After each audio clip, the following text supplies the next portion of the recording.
Two men were unloading steel beams from a trailer using a truck-mounted crane. The outriggers on the crane were fully extended and set. The rigger and his helper walked with each load, controlling it with tag lines.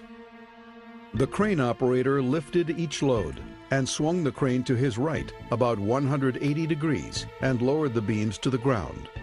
During the unloading, the foreman approached to talk with the rigger's helper.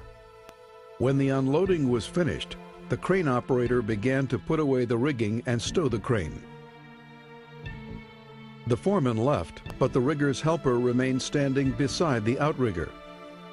As the operator swung the crane into the stowed position, the rigger's helper was crushed between the crane cab and the outrigger he was leaning against.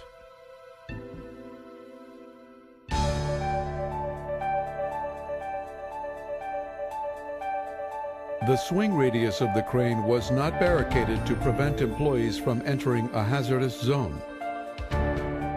The crane operator should have kept visual contact with his helpers at all times. An audible signal should be installed on the crane to warn employees of the crane's movement.